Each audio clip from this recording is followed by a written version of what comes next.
Hi, everyone, and welcome to episode 9 of the Grow2Market podcast.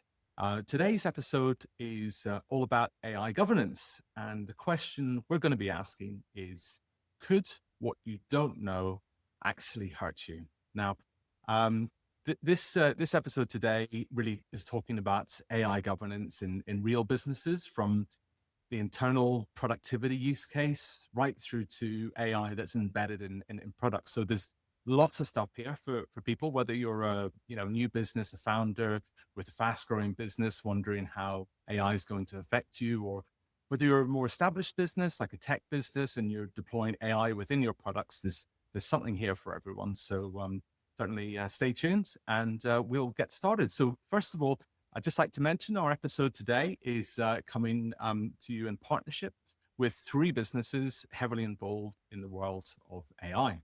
So myself, Tim Meredith, I've obviously, apart from being the host of this podcast, I also run a business called Fractional Teams. We also have Brave and Pithy.digital with us today. So I'd just like to introduce our 2 guests. So Michael is coming to us from Brave and Barry from pithy.digital. So over to you, Michael, if you'd like to give us a quick intro. Great. Thank you, Tim. Yeah, and thanks for having me on board today. Looking forward to a good conversation. So Michael Lucas, I'm one of the partners at Brave Governance, and we're a specialist governance, risk and assurance business that helps companies get on top of this fantastic opportunity that is AI, both in terms of some of the risks that need managing, but actually exploiting some of the opportunities and optimizing the opportunities that exist with this great new technology, but one that definitely needs to be understood and managed. Thanks, Michael. Barry. Hi there, Tim. Great to be back again. So Barry Dewey from pithy.digital. So I'm the founder. We're a data specialist organization, sort of dealing with analytics and reporting, and a particular focus on making your data AI ready. So, Thanks, Barry. Yeah, and I should also mention as well, Barry, that you've been working closely with us at Fractional Teams as well, working with some of our clients on some commercial and analytics projects as well. So just to throw that in. Fractional is definitely the way forward. Absolutely. Great. Thanks, everyone. And thank you so much for giving the time to join us today. So really, as often I do, like to kick things off with a question. And really, I wanted to start off by asking, has AI adoption moved faster than regulation and governance? Probably Michael, if maybe it'd be good to start with you on that. Yeah, I mean, absolutely is the question. We've seen adoption of AI both by consumers and businesses move at a tremendous rate, and the regulators are only just now catching up. The investment globally in AI last year was about $1.75 trillion across the globe. It's forecast to be about 40% higher than that, about $2.5 trillion this coming year. So the use of, and we all know this in our personal lives, the use of and adoption of AI, from everything through to traffic lights through to massive computer systems, has been enormous. The regulation and the governance is emerging. We have the EU AI Act coming into force. We have the NIS2 framework. Where I'm based here in the UAE, we have some of the world's leading regulation in certain parts of the financial services sector. So it's absolutely catching up. But I would say to your listeners on this podcast that you really need to be thinking about why you need to adopt governance of AI. What's the business value in it for you? The regulation is helpful; it gives you a framework. But really, what's the use case and the value to your business in adopting it? But absolutely, I mean, the regulation is catching up, but the adoption has been enormous, and it will be being used across every business. Fantastic. And Barry, what do you think? Yeah, just to you're finding as well. No, for sure. I mean, the organisations I deal with, I've done considerable reporting, and always the regulators and governing bodies are always struggling, I think, to keep pace.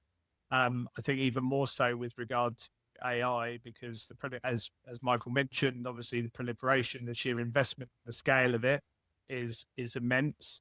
And equally, things are changing all the time, and so trying to keep regulations and governance both up to date and relevant, it is particularly challenging. But certainly, I think it's turning a corner. Yeah, and I think, sorry, Tim, I was just going to interrupt so soon, but I think the key thing, though, the key challenge for businesses is that we're seeing a lot of businesses adopt AI, as you mentioned at the beginning, without necessarily knowing where and how, but they're spending a lot of money on it and not getting the returns. So I think that the governance is important, not because it's some compliance, but because businesses need to be getting the returns on this significant investment they're making, and that's clearly not happening at the moment. Yeah, that's an interesting point. And I think regulation, I think sometimes can be a little bit of a bad word, sort of regulation and governance in businesses. It's often seen as being something from some angles of the business as being something that slows you down. But actually what we're saying here is actually it's something different. It's going to make your business better. It's going to make it more successful. And it has to position it as a positive for sure. Yeah. For sure. Yeah, and I think, what's different here. I mean, I've been doing this governance stuff for 30 years now, and what's different here is the term governance has always been used slightly pejoratively and negatively, whereas now people are feeling the need. Governance is all about directing and steering and controlling.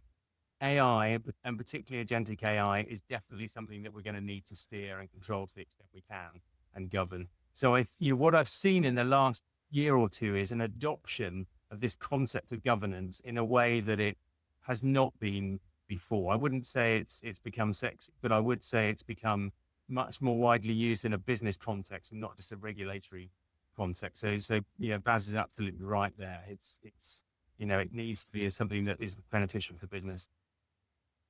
Yeah, it's interesting. And I think there are a lot of businesses out there that probably don't know what they're doing with AI. I mean, they probably set some teams off working on some AI projects without really understanding what's going on. I mean, what would be some examples of areas which maybe are not being governed well, maybe increasing costs beyond something that's sustainable?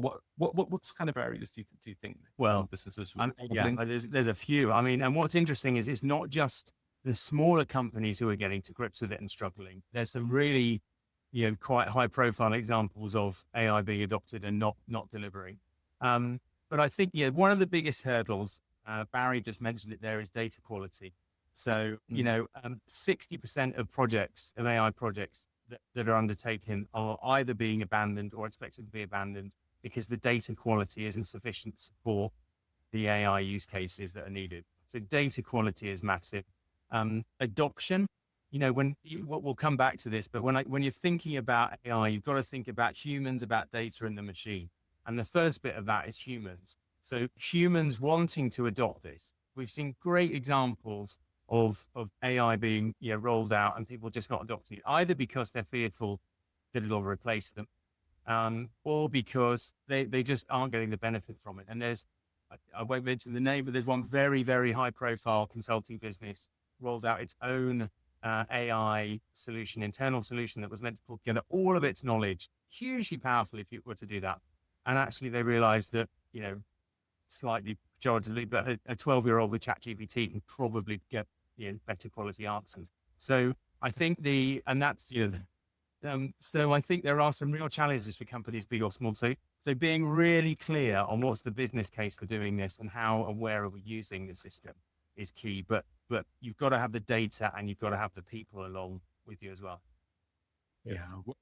Go ahead, Gary. Yeah, well, not surprisingly, I concur with that. Obviously, for me, the fundamentals of this stuff is all comes down to the underlying data structure and too often people are capturing or not capturing the right information in the right way, and effectively, as Michael mentioned, these projects are then failing because the foundation is not there. If the foundation isn't there, then all you're going to do is propagate back more. It's going to create further bias. It's going to create further confusion. And I think the key part out of it, and I think you mentioned, Michael, I think the human aspect of it is too often we're just turning to the machine and thinking the machine is going to give us the answer. And effectively what we really want to do is empower the users. You still want that critical thinking. Critical thinking is imperative, even more so with AI, to ensure that what is being produced is what you think it should be.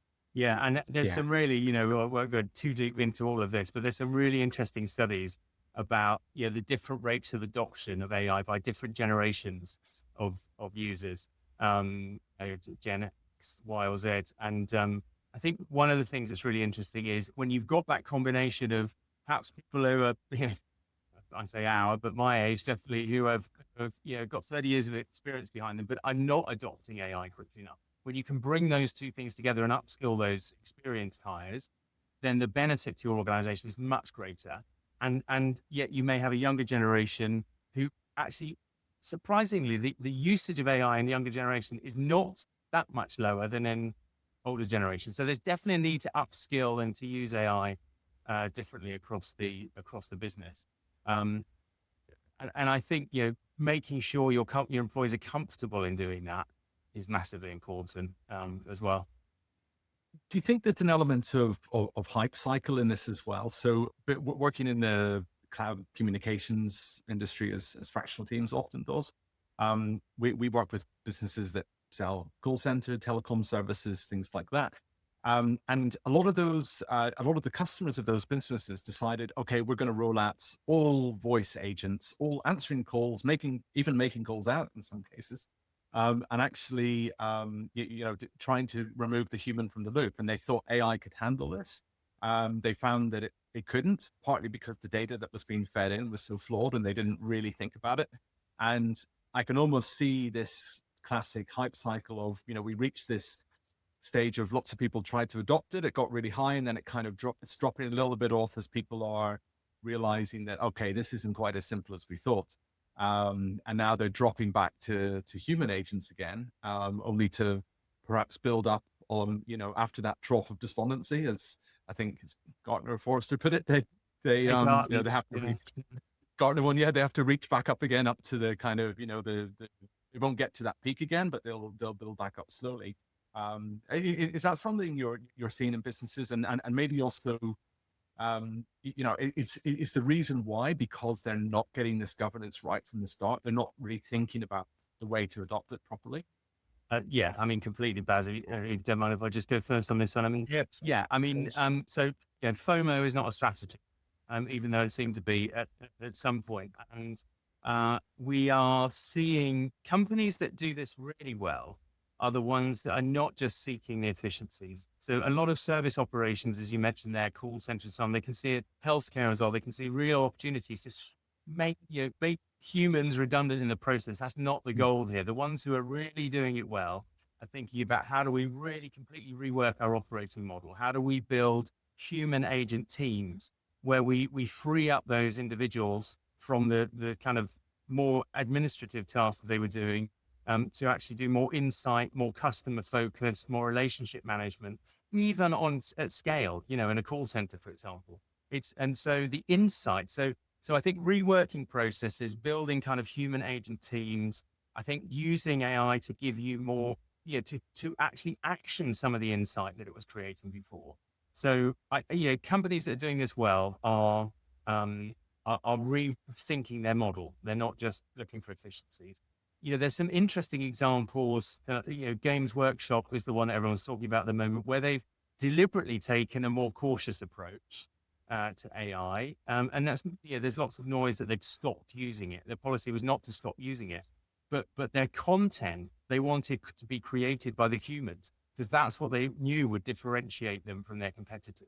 Because humans, someone once said to me, AI reports and understands after, humans sense before. And the human sensing and creativity is what's going to differentiate Games Workshop. So they've got a clear policy on not using AI or Copilot or anything like that to create, the imaginary worlds that their people can create in a much better way. So absolutely, yeah. Sorry, Barry, I don't know if there's anything you want to add. No. I concur with all of that. I mean, I just to say, I think the key bit is two parts. I think the first part is kind of similar to what we were talking about in the last podcast with regard to data driven. I think yeah, there's this feeling that we should be doing something with AI. We need to have a solution with AI, without really understanding the problem that we're looking to address. And I think the other part to it, and it sort of builds on what you were saying, Michael, is that I think AI, where it will get is doing the mundane things, which obviously people shouldn't have been doing in the first place. But then they're empowered with the AI solution to then look at it through a new lens that then improves the customer experience, improves and offers people the capability to offer a better differentiated product moving forward. But like there's no, if I think there's a silver bullet, it simply doesn't exist, unfortunately. Yeah, I think some people will look at that Games Workshop example, and like you said, it is a misunderstood example as well, because I think I misunderstood that they pretty much almost banned AI, which of course you're saying they haven't. But I think even with the idea of taking it out of that creative process, some people will say it's an overreaction. And I think those people that that are at the forefront, I think we can see in the marketing world, at least anyway, the people who've really gone all in AI, and you can see AI sort of evident in everything that they do. It's so clear, and they've become sort of just a me too. They've lost a lot of differentiation by doing that. So I think it's a really, really valid point. Yeah, and we should we should look at this as if you're running a company or you're running a business. We shouldn't. AI is part of the fourth industrial revolution. Absolutely, it's important, and it is different things that come before, but it's still just a tool that needs to be governed and managed in the same way any of the other tools you use in your business need to be governed and managed. And it needs to be, lean into it, understand the black box that is AI, to get people to explain to you how this is working. It doesn't need to be in technical terms, but at what point does it trigger a human in the loop conversation? At what point does your AI black box say, this is doing something untoward, I need to get a human to check in on this? Just understand, the security risks. Can someone explain the model to you? Is it reliable? It won't be free from bias, but it's key to understand it. Humans aren't free from bias. So why we should think a model will be that uses human inputs is going to be any different. But absolutely in the same way that 200 years ago, leaders of companies were going, we really need to understand this financial stuff a bit more, and we need people with finance skills on the boards of companies. Now is the time to get someone who knows this and upskill the leadership team on your company. Yeah, it's a great point, and you can start to see those rules happening. But I think for some businesses, you can see they either see it as a function of IT, traditional IT, or they see it maybe as a not even like a board type position. It's not the CIO, CTO. It's somewhere sitting as a sort of person very much focused on execution. Are you seeing that change? Do you think do you think it's been a more strategic role these days? So absolutely, absolutely, it is a board and leadership level accountability. It is not a technology level accountability unless you're in certain aspects of the technology. So this is about we work with a lot of boards and audit committees, and we've heard for many years, this is the board has to be on top of this, the board has to be on top. And I think this definitely is one where the board has to be on top of it, and the directors of a company have to be over it, because it affects every aspect of the business. It's not just one area, but it's absolutely a commercial and business tool to be deployed. And yes, you rely on your technology teams to manage that bit for you, but the commercial decisions about how to use it and deploy it are critical. So it's a business decision. This is going to fundamentally propel the returns of your business if deployed correctly going forward.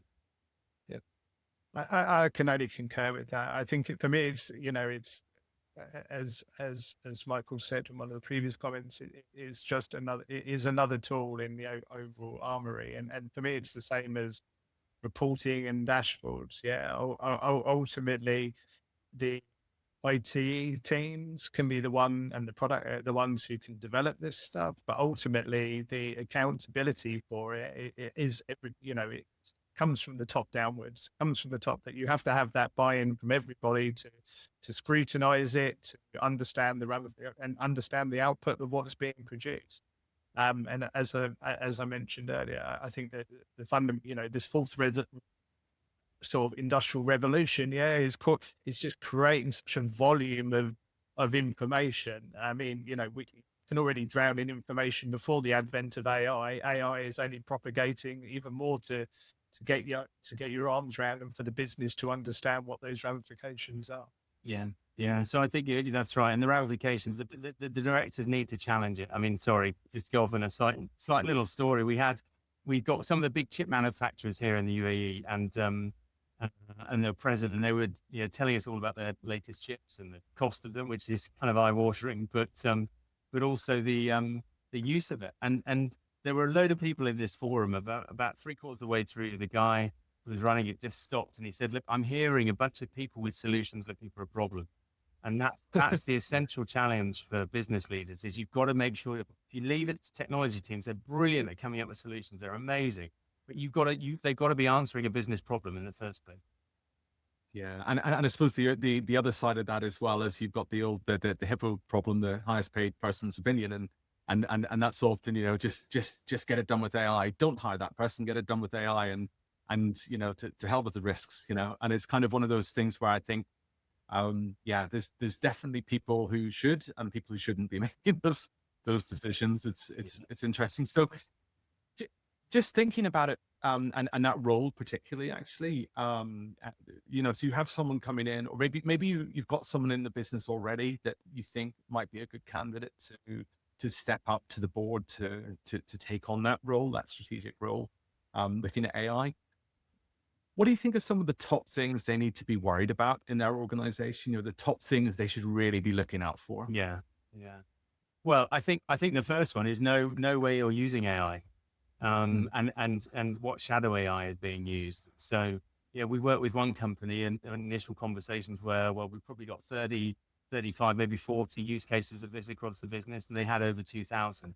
So I think there's a lot broader use of AI than you think. And, I think there's some stats coming out recently that certainly in the knowledge industry, kind of advisory world, and 78%, I think, of people are using AI, of kind of knowledge workers are using AI, and 3/4 of them are using it and using their own personal systems without company approval. So you've got a huge number of people saying know where it's being used and how it's being used and how you want to use it is the first thing.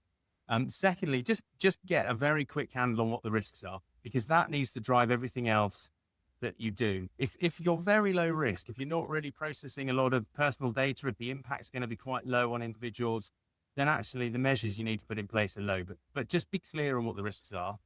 And then, I think the third one is just to get out there and understand the technology as best you can as a business leader. Yeah, that's great advice. And I think we definitely will see a lot of organizations needing some help through those stages as well. I think it's definitely something that's going to be, it's very high already on people's lists, I guess.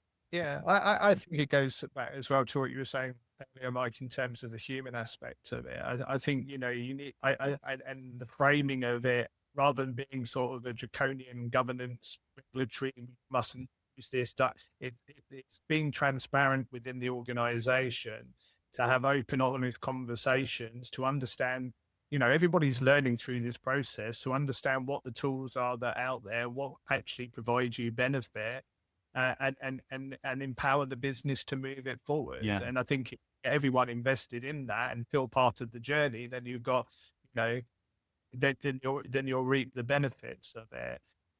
So certainly, some of my experiences of rolling out is applicating, utilize, and it's kind of like, God, no, that's not. Again, it comes back to this critical thinking part, that you're looking at the output and going, well, that isn't return what I was expecting it to return based on the information that's there. And so then you start to become nervous about the accuracy of it, and so then you might turn to a different form, but then you could fall foul of using something that you shouldn't be using. And data accuracy is key. You're right. I think what's really fascinating about this, for both of you guys, is a lot of the work we do around governance and risk is managing, controlling, and minimizing downside risk. This is a completely different example, because what we're doing is trying to control the opportunity. The opportunity here is enormous, and you can see that in the tech valuations that are out there. What we're actually doing is saying we need to just scope and control that a bit. Jack Clark last October, from one of the early employees at Anthropic, was voiced some of his fears around agentic AI and how it could run away. I don't necessarily comply with or agree with all of that, but what we're trying to do here is manage this enormous opportunity in the right direction. Yeah, no, that's interesting, and I think it's something where, like I'm saying, a lot of organizations are going to need that support as they figure out what to do. And I think even organizations that are very technical, that are thinking about bringing AI into what they do, they're probably only thinking about it in a very kind of sort of in one perspective, which is the product enhancements it will provide, not the risks that opens up, the cost exposure that comes along with that as well. So I'm sure it's something that a lot of our watchers and listeners are going to be wanting some support with. And I'd probably just like to finish up just kind of leaving that point open to say, there is a lot of support out there. Obviously, there's a lot of reading you can do. I think it's true to say Brave has got some articles and also a guide, a checklist. Is that right, Michael, on the website? Yeah. We've got that on bravegovernance.com. There's a lot of thoughts, brave thoughts that we put out there for people to read. But we also have, and we'll make it live later next week if people want to use it, but just a quick kind of health check.